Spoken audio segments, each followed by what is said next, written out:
Malaking kitaan sa pagtatanim ng gulay, lalo na yung ampalaya. So, posibleng income sa isang crafting ay 500,000. So, bago natin pagpatuloy ang video ito, subscribe naman po ng aking YouTube channel, Commander DUB TV. Ayan mga Commander, tara, let's go. At welcome po sa Almias Farmville. Ito po ay nakalocate sa barangay Nilao, Bungabong, Oriental, Mindoro. Sa pagmamayari po ito ni Ate Robicon Villanueva at si Kuya Apple Villanueva. Sila po yung mag-asawang ex-OFW na kung saan mas pinili magbukid, mga kakomando. Yun, magandang hapon. Dito tayo ngayon sa ni Ate Robicon Ariola Villanueva, no? Sa farm nila, ate. Ayan. Hello. So, ayan, bibigyan tayo nila kuya ng tip kung paano magtanim ng mga ampalaya, di ba, te? Ampalaya, talong, sitaw. Ayun, dito po. Kung ano-anong gulay. Yung mga vegetable ang tanim nila, ate. Tara, let's go at bibigyan tayo ng tip nila, ate at ni kuya para sa mga gustong magulayan. Ayan. So, tara, let's go. Punta natin yung mga gulay na Ayan mga Commander, ito. Mga Commander, nagbibinta rin sila ng pula na kung ano-anong gulay. So pumunta kayo dito sa kila Ate Robicon Villanueva po. Ayun. So mga Commander, ay kikwento nila Kuya Apple at ni Ate Robicon kung ano po yung experience nila at yung pagiging successful nila sa pag-aampalayahan. So kung gaano kalaki yung kitaan at kung paano mag-manage ng gulay at ang land preparation sa pagtatanim ng mga gulay. So mga ka-Commander, samahan nyo kami ni Kuya Apple. Tara, let's go. Ayan, punta si Kuya Apple. Ang pangalan mo Kuya Apple, no? Si Kuya Apple na dati sa vlogger ito, nag-trending ata yung ampalayahan niya na malaking kinita. Malaking kinita, Kuya, no? Wala pa itong malaki na ito. Ano pala? Wala pa yan. Dati ito lang amin, backyard lang. Ayun, yung kumita ka sa ampalaya noon. Ang ganda, no? So ayan, dati daw sila Kuya Apple at si Ate Robicon. Si Ate Robicon sa abroad ko ng time yun, no? Parang ako yung mas matagal. Halos 12 years ako sa Saudi. Si ate mo naman, 3 taon. Dati kayo mga ex-abroad pala kayo. Tapos, siya ay registered nurse. Ako naman ay automotive technician. Technician din ako pero sasakyan. Hindi na mga gulay. Halos 12 years ako doon. Para ibigan mo lang yung yung paggulayan. Ang post talaga sa akin yung bayo ko na agriculture. Sino si Balong? Poster, kapatid ni Balong si ate? Kapatid. Kaklase ko si Balong. Si Balong klase mo? Siya nag-post sa akin. Pero ang ganda, no? Tara, let's go, punta natin yung nila Kuya Apple. Ito yung palayahan.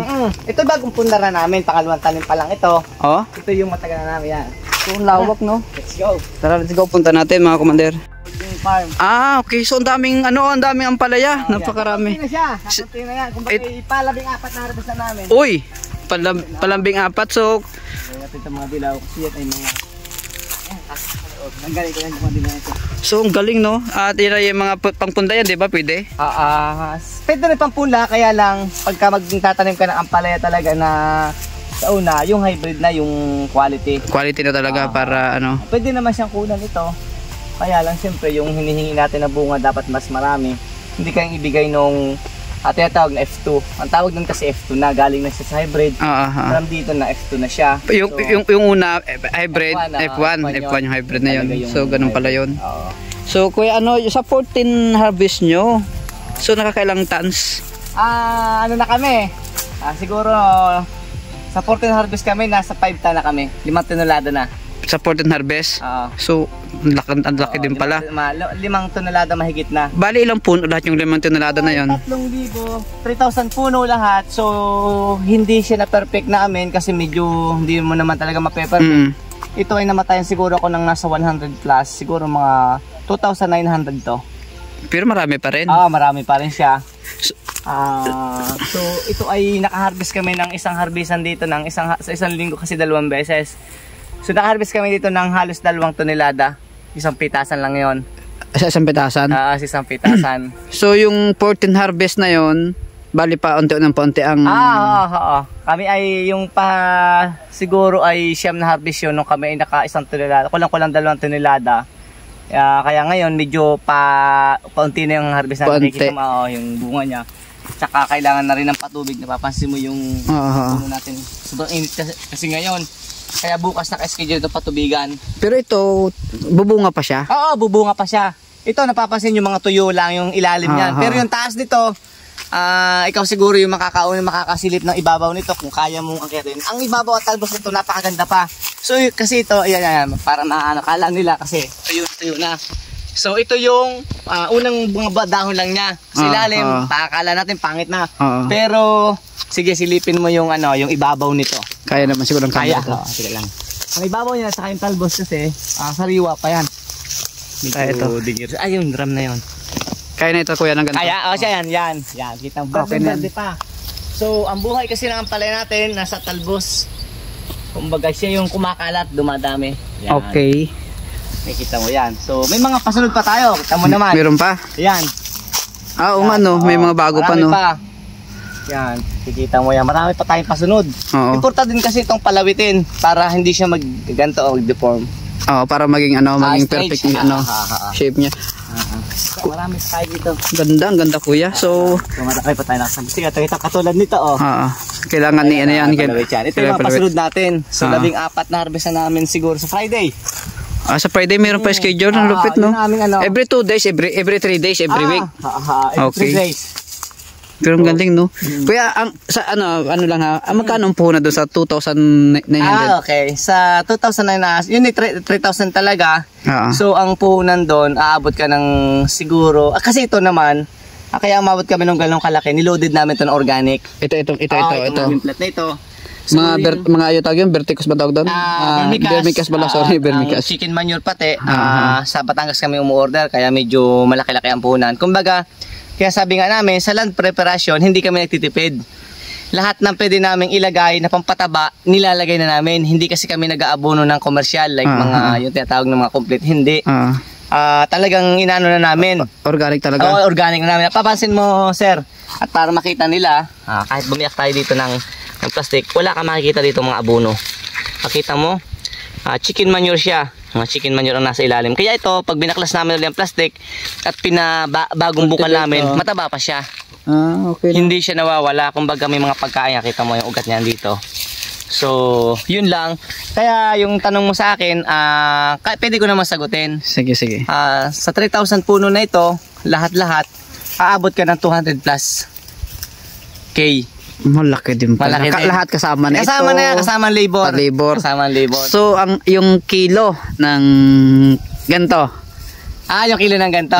So, yung kilo ng ating ganto. Sa market. Yung unang market namin, medyo tumama kami. Kasi unang harvest namin, nag 750. Ang isang bandel. Ang nakuha sa amin, hindi na kami nagdadala sa iba-ibang, may kumukuha sa amin. Ang kumukuha sa amin ni Victoria, Gloria, hanggang Calapan. So, doon dinadala. Hindi ko alam kung saan nila ini-spread na mga bayan. Kasi humaharvest talaga kami ng halos 2 tonelada. Yung 2 tonelada, alam mo naman yun, nasa 200 bundle. So hindi kaya nang i-absorb ng bungabong at saka ng rohas ng mga karatig bayan natin. Kaya medyo siguro nakakarating din sa iba-ibang bayan dito sa Oriental Mindoro. Dati Puerto Galera, nagburakay pa nga. Unang-unang tanim ko Boracay nung hindi pa nag-pandemic. So yun lang. Talagang maliit lang yung aming ampalayahan. Backyard lang. Kung ilang puno, kung mga sandaan lang. Pinakamarami ng tanim namin noon ay siguro nasa 500 puno. So yung aming mga mamimili sa ganda ng quality ng aming palibasi na ka-organic, nabibitin sila. Sabi nila, sir, mag-expand ka ng iyong gulayan. Ito dating tubigan, palayan. Imagine mo, palayan to dati. Pundar nga lang namin dahil ipinagkatiwala sa akin ng bayaw ko. Sabi niya, kuya, pundarin natin ito dahil medyo hindi naman expert. Kung magamay mo ng pag-aampalaya. So, lakas loob lang.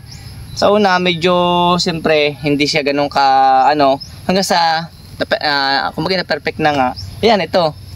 Ito na yung, ito sa kasaysayan na pag-aampalaya namin, sa loob ng 6 na taon na pag-aampalaya, ito yung aming isa sa pinaka-success na pag-aampalaya. Tumama kami sa presyo. So napabunga namin ng maganda. Palibasa ngayon land preparation namin maganda rin. Lahat. Kumbaga sa 1 tons pa lang yung puhunan, di ba? Halos ibig sabihin halos hindi lang times din ang tinubo mo, di ba? Kumbaga sa 5 tons, di ba? Okay na siya. Kumbaga stable na siya. Galing, no? Itong nakalawit namin, tubo na. Kaya si Commander Jobek pag-uwi, ang galing, dito kasi pina-experience namin, yun ang sinishare din namin yung kaunting kaalaman namin. Plus, yun nga, may panggulay pa. So, So, ang galing. So, ito mga ka-commander kong mga nanonood. So, 1 tons sa 70. Ang isang 700 isang bundle. 750. 750. Pero ano yun, Commander Jubic, siguro ay isa, dalawa, 4 na beses na ganon. Sa palima, paanim, bumaba ng konti. Medyo tumapyas ng 50 pesos. Nag 700, 650. Hanggang ngayon, itong date na ito, lumalaro kami na lang ng 500. Average kuya lahat, sa lahat. Sa tansya mo, sa average. Sa average, wala pa ako idea eh. si Miss ko ang kumakapit kasi ng computation. Pero magaling yun, nakita mo. Si Miss ang kumakapit sa computation, ako ang bahala sa production. Pero kung isipin nyo mga commander, ipagpalagay na 40 na lang ang kilo. Times, tawag doon, times... pagpalagay natin 100 na bundle. 100 bundle sa 400. Sa 400, diba? 450, 500. 500 na lang. Ngayon, as of now. Pero talagang ano pa rin talaga. Ang pagugulayan talaga ay napakainam na. Alam mo, Commander, nung sa pag-aampalaya ko, ang pinakantinaman namin dati dyan, yung 1,000k ang per bundle. Nung nakaraang yung 1,000? 1,000 pesos isang bundle. Uy, ang laki. Alam mo bakit? Medyo tumama yung bagyo ditong Kinta. At natandaan mo yung 2019? Oo, mga ganon. Itong aming ampalaya kasi na yun, medyo na-survive namin yun. May technique din kasi dito. Ito, nakikita mo ito. Tinatalian. Yan, itong blue line na yan. So, may tanim kami ng time na yon, hindi pa siya nakakabag lahat na ganito. So, nandito pa lang siya. Nagawa namin ng paraan. Yung blue twine na yan, yung twine na yan, ibinaba namin nung kalagsagsaga ng hangin. Ibinagsak lang namin lahat. So, kinabukasan, 2 days, after 2 days, namin, balik uli, inangat namin uli mano-mano. Doon kami nakasurvive ng yung aming ampalay na yon kasi nabuhay namin yon. Tapos after nung yon, ng bagyo, nagmahal yung mga gulay. Wow. Saka talong, may talong kami nakachimpo. Oo. Galing. Tapos yun, dari-diretso na kami, may talong at saka, nagpapal din kasi kami ng crop. Dito sa area na ito. Ito, hindi muna. Ito ay kumbaga puro ang palaya lang. lang. Siguro, banda-banda rin yan pagka ang aming lupa ay tatanan namin ng ibang crop to. Maaring kamatis, sili, depende kung anong mapag-usapan pa. So, ayan mga commander, sa 3,000 puno, bali 200k. Tama kuya, ang kapital. So ito, average na lang po, 5 tons na. Bahala na po kayo mag-isip kasi mamasyate. 5 tons bali siguro 5 tons na lang. Sa times 50 na lang, 500 na lang sa mga. So, bawin, na sila kuya doon, goods na doon sa, tama, sa punan ko yan, no? May tubo. Ano na kami, kumbaga ay kuhang-kuha na. Kuha na. Tapos, itong mga nakalawit na ito, so, tubo pa rin. Tubo pa rin yan. So, pasunod, ganun pa rin. Yun kaya hindi natatapos yung production namin hanggat na ipapalawit katulad nito. So, aalagaan mo lang. Kumbaga ay aalagaan mo lang siya ng ayos. At saka ang kagandahan dito sa amin, hindi namin sila talaga ni-spray ng napakaraming chemical. Gumagamit kami ng organic na pwede namin gamitin like sa pang-insekto. Kaya nagtataka ako, Commander, maghanap ka ng insekto dyan kung meron ka makikita. So, ano ibig sabihin kuya, ano ang yung pinakang pang-trap nyo dito sa meron kayo?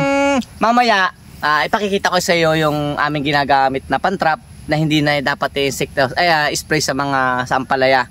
Kasi talaga namang kami ay buong pamilya kami, kumakain kami ng aming gulay. Kasi sabi nga nila, ang ampalaya isa sa pinakang, yung sabi nila yung mga ibang mga farmer na ini-sprayhan talaga ng sagad-sagad. Kasi napakahirap kontrol ng insekto. Kita mo naman, napakagubat ng ilalim niya. So, diskarte lang. Kailangan, bata pa lang mag-spray ka na ng mga hindi naman talaga matatapang na chemical. Yung i-prevented mo lang na walang makapasok. Walang makapasok. Parang kampo, pangangalagaan mo yung kampo mo nang walang makapasok na kalaban. Ganun lang. Every other day? Hindi every other day. Lagi mo lang siyang babantayan. Nakabantay Pagkita ka. mo kung ikaw ay may nakikita na, kasi ito, example, para kang may baby lang na na inaalagaan. Diba pag bagong anak talaga alagang-alaga mo yan. Ganun din ang lahat ng klase, hindi lang sa ampalaya. Everyday papasyalan mo yan. Kung maaari nilibutin mo isa-isa, titingnan mo ilalim dahon hanggang sa ibabaw. Ngayon pag may nakikita ka na may mag-spray ka lang ng napakababang low dosage na kahit anong pwedeng pamatay. Hindi mo kailangang intayin yung maraming insekto bago papaliguan mo ng mga matatapang na chemical. Napaka naman nun. Kasi may epekto rin yun sa sa halaman natin.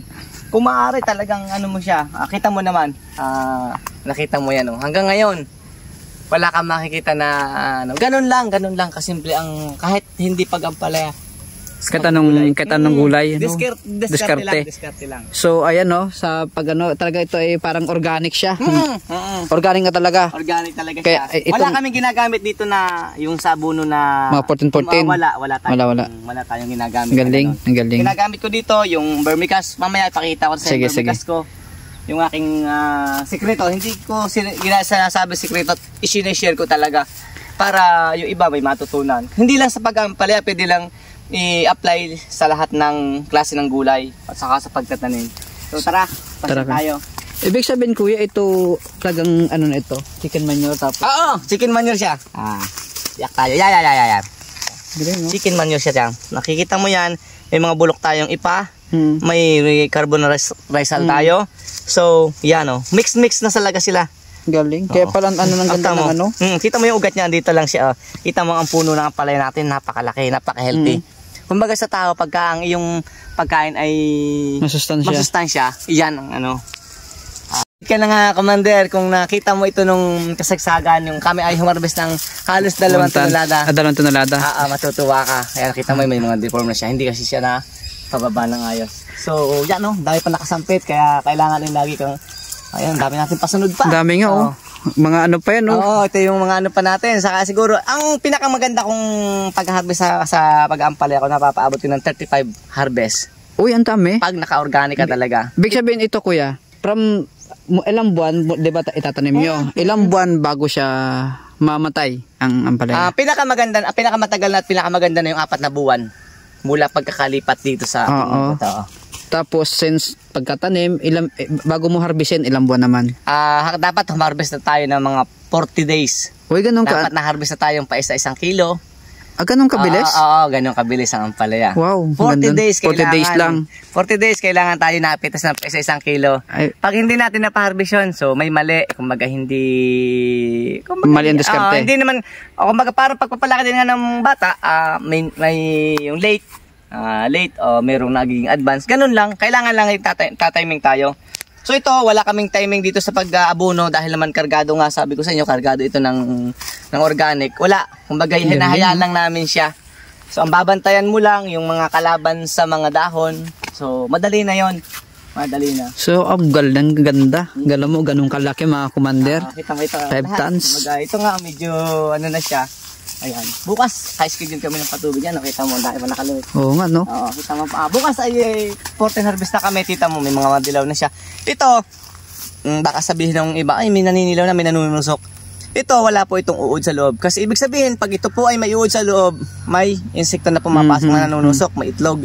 So pag ito po ay walang uod, ito po ay sanhi ng ating, yung ano sa, tiyatawag naman nila, malnourished. Pansin po ninyo, malaki yung taas, ito ay maliit. So hindi siya healthy. Ito ay magulang na. Kaya kanyo naman po siya. Wala siyang uod. Yan, kumbaga ay ito galing sa ano ng lupa or ugat. Kita nyo naman po siya. Hindi siya nakakuha ng magandang nutrient. Yes, tama ka doon na Commander. Tapos yung isang dilaw ay hindi gantong kadilaw, yung may mga insekto. Tapos pag binayak mo siya, puro uod ang loob. Yun po ang nakakabahala. Ibig sabihin, may nakakatusok na po sa ating ampalaya. Ito po, wag tayong mag-alala dito kasi normal po ito. Dahil ang puno po natin ay medyo maedad na, ano? So, yun lang po. Baka kala na ay ang ibang mag-aampalaya, may nakita ng ganito. Huwag po kayong matakot. Normal po siya. Wag lang yung pagbiyak mo, tapos may amoy siya, tapos puro od, yun po ang nakakatakot. So, yan, kita nyo po ito, yan. Yan, huwag kayong matakot sa ganito kasi ito ay dala ng ating edad ng puno, yung nutrients ng lupa na kita niyo po siya, napaka niya, healthy siya, wala siyang amoy. Yan. Ilan ang tao mo dito kuya? Ang tao ko dito sa tunay na ay dadalawa lang kami. Magkasawan kayo? Yung aking misis, ako at yung akin lang pinagkakatiwala sa pag-stay. Tapos ang Commander, pag halimbawa yung kami magpapatrabaho, magpapalagay ng nito, yung balag nito, siyempre maraming tao kailangan. Doon lang ako nadami. Maraming manpower. Pero pag sa mga yung ganito, yung katuluwas, patubig, kaya ko nang gawin yon. Bisaglit lang naman kung mayroon namang equipment, Oo, mayroon naman. May mga makina kami, may mga hose na kami. Galing. Yun ang kagandahan. Ikaw yung nagsimula sa backyard. Oo, nagsimula kami sa backyard. Anong tawag na nga dito? Pag gantong makalaki na? Ano na tayo? Hindi naman sabi. Commercial na? Commercial na. Oo. Sabing nila, i-farm na daw. So, ito na ang ano. Galing. Oo, kita mo, pag sa labas, tingnan, nakita mo sa loob na kala mo walang bunga. Oo. Pag mo sa labas, Parang ano lang sa labas eh. normal lang, kita mo. Akala nga ano, kita mo yan, Yan, kumanda, pwede kang kumanda dito. Yan, nakita mo yung taas ng yan. Cover na cover siya. Yan. Kita mo, ganda pa ng talbos natin. Kita naman yan dito. Yan, kita mo, ang healthy pa ng talbos Oo nga natin. no, grabe pang green na green sa taas. Green na green pa, ang ganda ng talbos natin kahit sobrang init. Pagdadiligan natin yan, so bubulaklak uli na maganda. Magbibigay uli ng magandang mga bunga yan. Galing. Ibig sabihin kay Balong lang, kasi si Balong. Yes, si Bayawla ang pang-agriculture. Talaga. Yan lagi na kwento niya rin. Talagang ano daw siya. Di ba parang nasa siya ngayon? Siya ay nasa Nauhan na. Nasa Nauhan. Ayan, shoutout kay Pare Balong. Ayan. Ate mo pala si Ate Rubicon. Hindi ko alam ngayon ko lang nalaman. Kaklase mo pala siya nung high school. High school. So, madalas kami dati dito sa kanila. Ayan. Yan kanya, yung mga mangga na yan. Kanya yan. Siya nagtanim yan. Harvest na yun nga, hindi pa namin ma-harvest yan, Mga commander, ito yung tae ng baka daw ito. Ito po, yan. Puro tuyo yan. So, binibili mo rin? Yes. Magkano ang isang sako? Binibili ko ito ng isang sako ng 35 pesos. Yung 35 pesos ang sako? Bata dito. Mga bata lang yung nagano. Mga bata. So, ayan. Tapos, yan, ni-stack ko siya.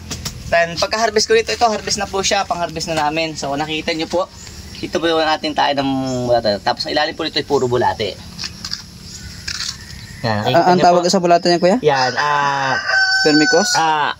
African Night Crawler. Vermicas. Ayan. Bale, ikaw na rin nung ano na yun? Ito ang unang-unang may ano nito sa atin sa si Sir Gabotero. So bibili ka lang ng bulate sa kanya tapos yan, ikaw na magbahalang kailangan parang hiwa-hiwalay siya, no? Kailangan pag harvest nito aagagin natin. Aagagin pa. May agagin. Tapos yung bulate ililipat naman natin doon sa aking inimbak na tuyo na yon. Didiligan natin, babasahin basang-basa ito. So napansin mo may kabuting nabubuhay. So ibig sabihin napakataba na nito, mataas ang potassium na nito. Okay. Makita mo nabubuhay nito sa kabuti natin kahit tuyo. So mas maganda yan pag mababasa natin ng ayos. So yan lang, ito ang aking pinagkukunan. Hindi ako bumibili ng mga komersyal.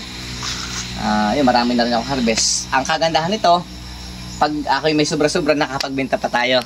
Ibig sabihin mas nakakatipid ka. Sobrang nakakatipid na, Commander. Oo, sobrang nakakatipid. Nakakatipid na, organic pa. So pag kinain mo yung gulay, napakasustansya pa. Oo.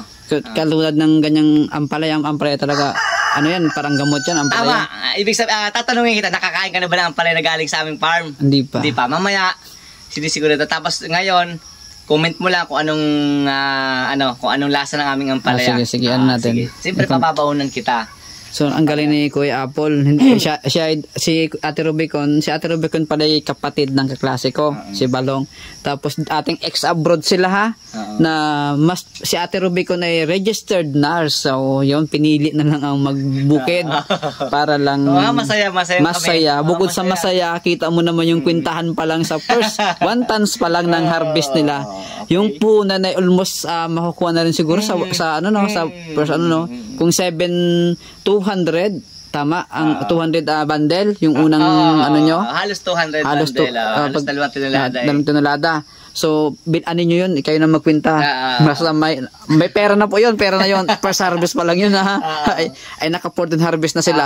So bali doon daw sa ampalaya pinunta natin ay naka 5 tons na silang harvest. Ayun. So marami pang nakabitin. Abang-abang pa ninyo kung ilan pa yung ating madadagdag. Ayan, pag ito yung nag-trending o di kayo maraming nanood.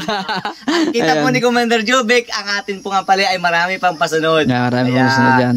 Sabi ko, Commander, pag yun ay pag napa-30 natin yon, pwede ka pang bumalik. 30 pitas. Okay. Kasi itong ang karamihan kong pag sa organic ay napapa-35 ko. Ibig sabihin, kuya, pag commercial fertilizer, so mas maaga yung pagkabuhay ng isang isang halaman. Pero pag organic, mas mahaba. Mas tama.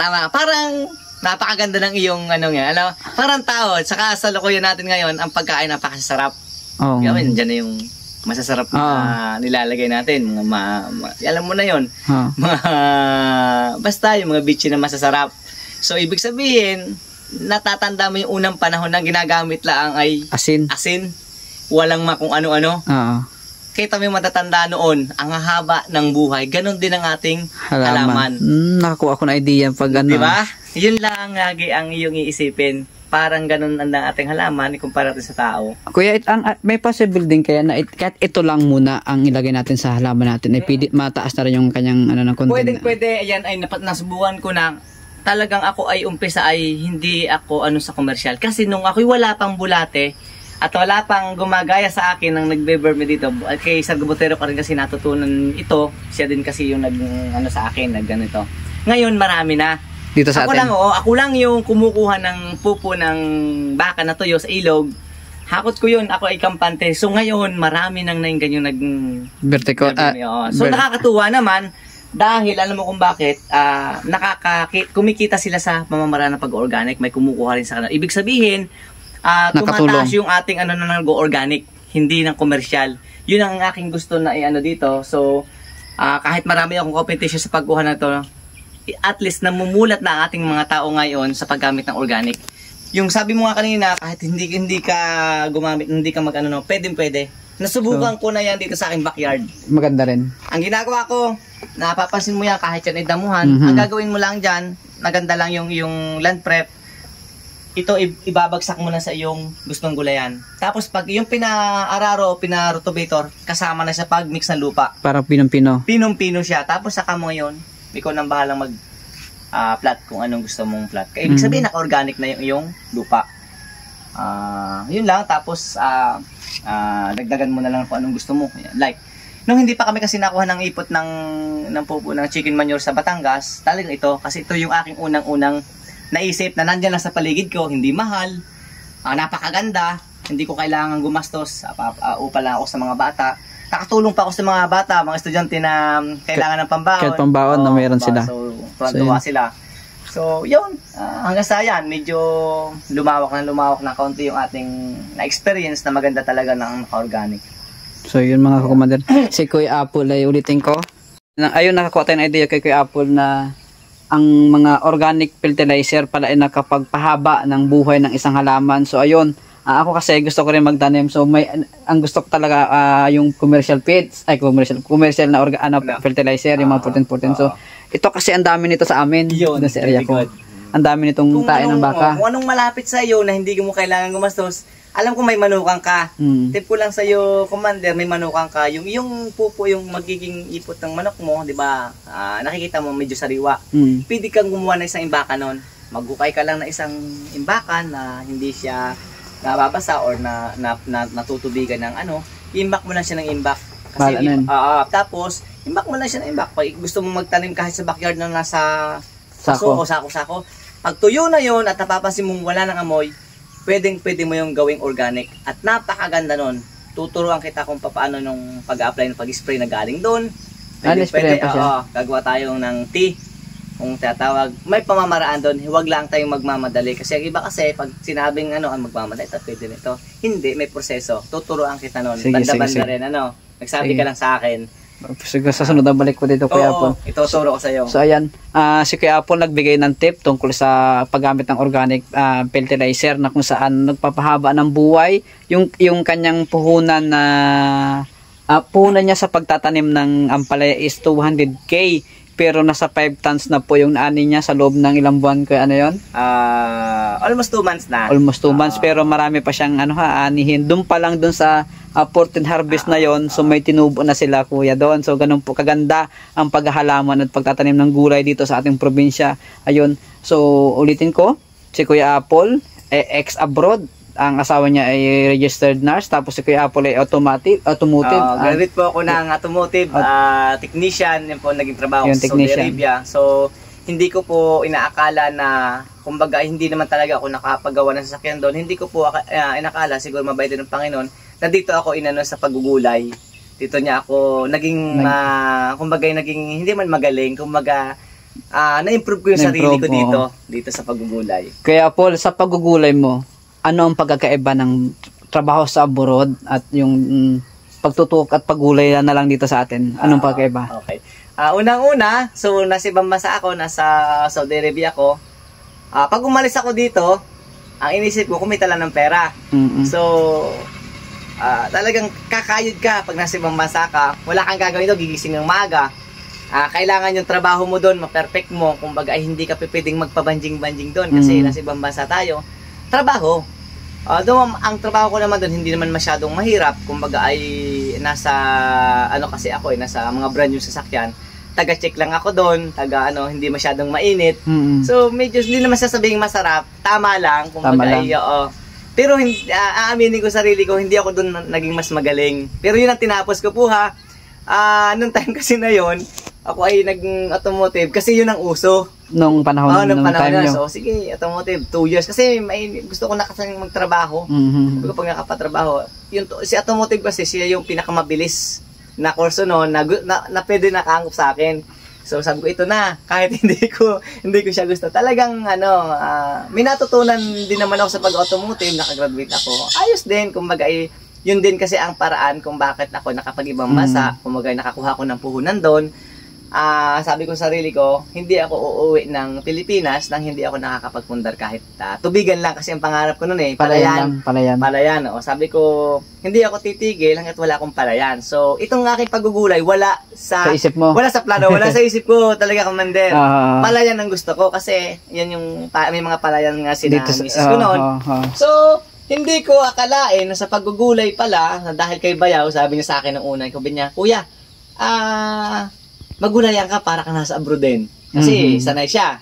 Nag-i-area-area sa mga malalaking farm kung saan. Abot siya ng Mimarop, dito sa Mimarop at saka sa Calabarzon. Sayin siya doon. So, nung una, siyempre, magali lang ka. Ano ba namang alam mo sa paggugulay? Di ba, magtataka ka. Siguro, mas masarap pa rin sa ibang bansa dahil doon malaki ang kita. Sa paggugulay, siyempre, nakikita mo, ang mga magsasaka natin, nakakawa, mainit. Mainit. Unang-una, mainit. Pagod. Hindi ko sabi ko, sige. Sabi ko lang, sige. Kumbaga, singaw sa ilong. Sige. Try mo. Tapos yung time na inalok niya ako, exit na ako noon. Wala nang balikan. Kasi nakita, yung aking anak kasi, nung nagka-baby ko, parang ayaw ko na. Ito na. Ayaw mo na sa... Oo, magtutubigan lang ako, palayan. So, sabi sa akin ni Bayaw, di Balong, sabi Kuya, ipundar mo, ito lang, maliit. So, siya nagturo sa akin ng mga technique, ganyan-ganyan. Una, wala akong idea kasi layo naman talaga, wala. May Kuya, ganito apply mo. Kuya, ganito. Tawag-tawag lang. Ganyan, tawag-tawag lang. Hindi naman siya talaga dito Kuya, ganito. So, sunod ako na sunod sa kanya at may tao rin kami dito na So, wala talaga. Tatawag ako, ito, ganito ayos. Nung mga napabunga namin ng ayos yun, so nung banda pang patas ang patas, sabi ko, napapag-aralan ko na, sabi ko, kaya ko na. Kaya ko na. So yun, ang pagkakaiba lang na nasa ibang bansa, ang utak mo ay laging nasa Pilipinas. Lalo pag may anak ka na, may asawa ka na. Malungkot.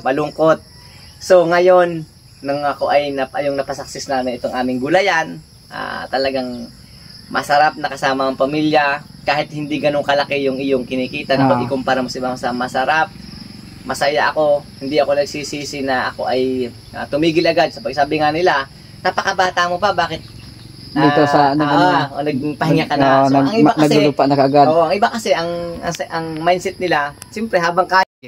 Nung iba, ang mindset kasi ng iba, pag kaya ng katawan, sige lang sige sa pag-iibang bansa. Ako, kumbaga hindi ko naging mindset yun. Yung alam kong ako kikita na kahit hindi ganun kalakihan.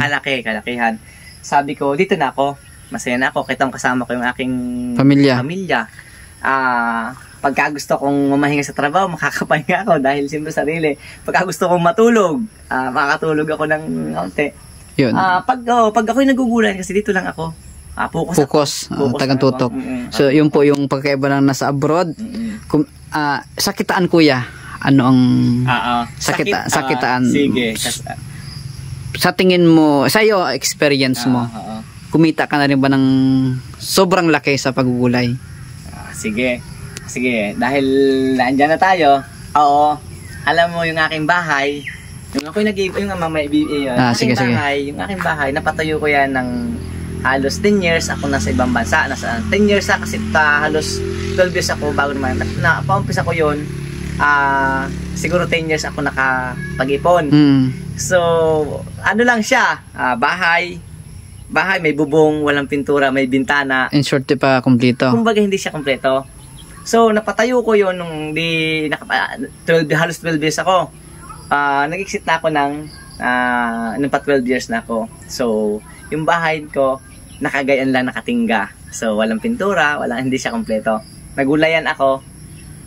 Lagi, hindi naman sa laging perfect. Kumbaga, lagi lang kaming tumatama. Na nakakatama sa presyo. Hindi pa kami nagni-negative sa pag-aampalaya. Talagang si pag-aampalaya, yun yung aking talagang, kumbaga ay, talagang siguro yun ang binigay sa akin ni God na gulay para makatulong sa aming gastusin sa lahat ng ano. At hindi lang yun, nakakapag-save din kami. So si bahay namin, pagkakat kami ito lang yung Commander Jubek, natanim lang kami. Pinakamaraming tanim namin siguro dito, mga 1K lang na. Pinakamarami na yun. Dito sa area na ito. Pinakamarami. Kasi dati 500. Ay, yung may mga ano na yan. Yan lang. Maliit lang talaga. Ang palayan din dati yan? Mamay papasyal kita doon. Ito lang talaga, Commander. Ito wala. Itong malaki yung 3,000. Wala yan. Kumbaga dito lang. So, napautay-utay namin. Napatayos namin. Napapinturahan namin ang bahay namin. Lahat. Mamaya nakapundar kayo at nakapundar kami, nakabili kami ng aming sasakyan panggamit sa aming hanap buhay. So ang galing sa abroad yung bahay nila 10 years siyang nag-ipon. 10 years yun. Pero ngayong naghalaman ka ilang years lang. 10 years na nakabili kami ng basta nakakapundar kami, nakakapagdagdag kami ng palayan. Kumbaga ay nakakabili pa ng mga iba-ibang basta alam mo na yun. Basta nakakaluwag na. Kahit paano. So, talagang masayang-masaya ako nakasama ko yung aking pamilya. So, sabay-sabay kaming kumbaga pumuproduction. Hindi ako lang pumuproduction na magkakasama kami. So, yun lang talaga. Talagang hindi ako nagsisisi. Kumbaga, yun nga, katulad mo, nakakatulong din ako dun sa iba pa na mga partner ng mga iba. Na-share ko yung aking experience na 6 na taon sa paggugulay. 6 na taon na akong tigil sa pag-ibang bansa. Mapagod pero masaya.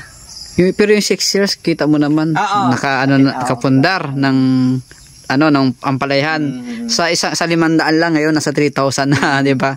So ganun po kalaki. Kuya, papunta natin yung bahay niyo kung sige tara. Punta na ba natin mo? Sa ampalaya.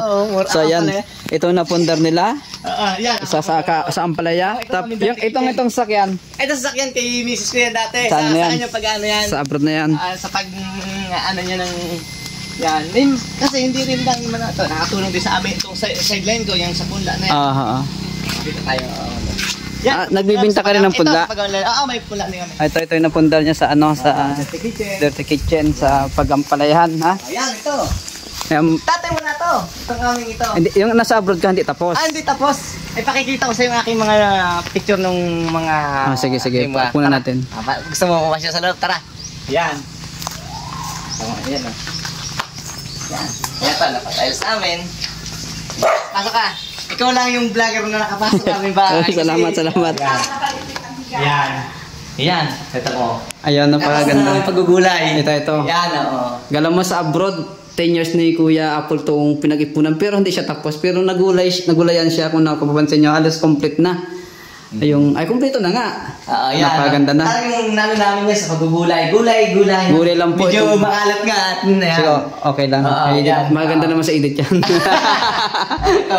yan talagang ano na kami kumbaga tapos na kami sa aming project na bahay iba-iba na lang kung ano na lang yung tapos na kami sa insert Kuya sa paggugulay ng ampalaya talaga.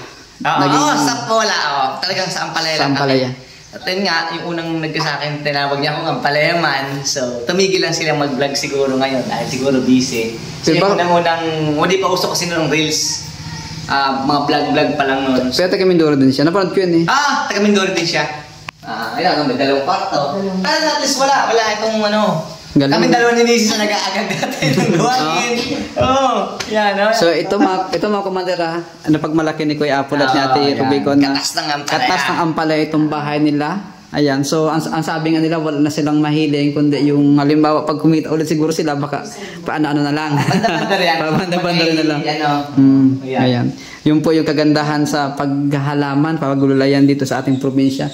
Kaya ako talagang gusto ko rin talagang magkaganon, magkaano. Hindi natin kailangan magmadali. Hindi natin kailangan magmadali. Nakuha naman yan sa pag-tayo-tayo. Basta huwag ka lang naiinit. Ano lang yung sakasang... Kami, naguguli kami para lang yung masaya ka. Hindi mo kailangan ma-pressure. Yung halimbawa, example, tayo ay may kapitbahay na magandang bahay. Hindi mo kailangan magpagawa din ng magandang bahay. May magandang sasakyan, hindi mo kailangan bumili ng magandang sasakyan. Focus ka lang kung sa iyong sarili. Pero, masabi mo yan, pero meron naman talagang pambili. Hindi naman, example ko lang. Focus ko lang sa iyong ulo. Masaya ka lang. Wala kang inaiba-ibang tao na inaapakan, na argabyado. Ayun, ganun. Ka masaya sa lahat. Ganun kaganda. Ate Rebecca, may interview ako sa iyo. Ano yun? Ate Rebecca na yan. Sabi ni Kuya Apple, ikaw daw yung nakakaalam ng, ito para sa lahat po ng mga kakommander kung gustong magulayan.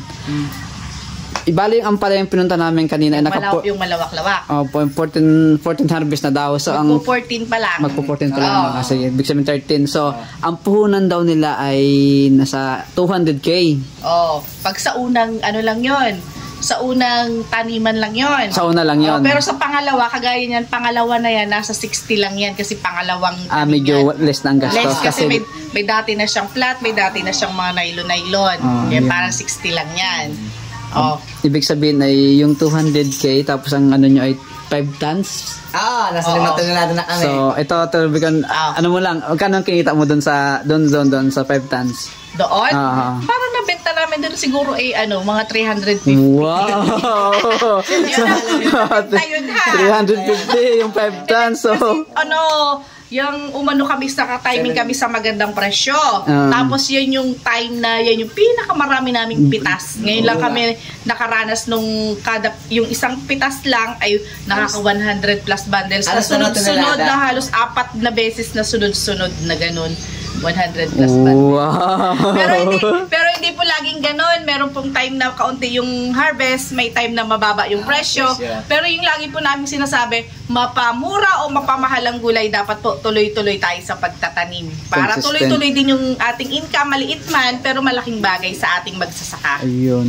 Kaya ang kasi, ang pagsasaka kasi, hindi mawawala yung punan, di ba kuya, no? Hindi mawawala. Pagod lang talaga. Kung malugi ka man, hindi mawawala yung punan. Mapapagod ka lang. Kailangan talaga puhunahan, wag tipirin. Kasi pag tinipid natin, hindi natin pinuhunahanan, ay hindi rin tayo bibigyan ng magandang kita. Yan. So, ayun. TK. So, ganun kalaki po yung kitaan sa sa ampalayan. So, Ate Rebecca, Kuya Paul, so maraming salamat sa inyo. Ayan. Ate Rebecca, ano mo yung aking follow niyo po ako sa aking Facebook page, Rubicon Ariola Mosner Villanueva po. Thank you. So,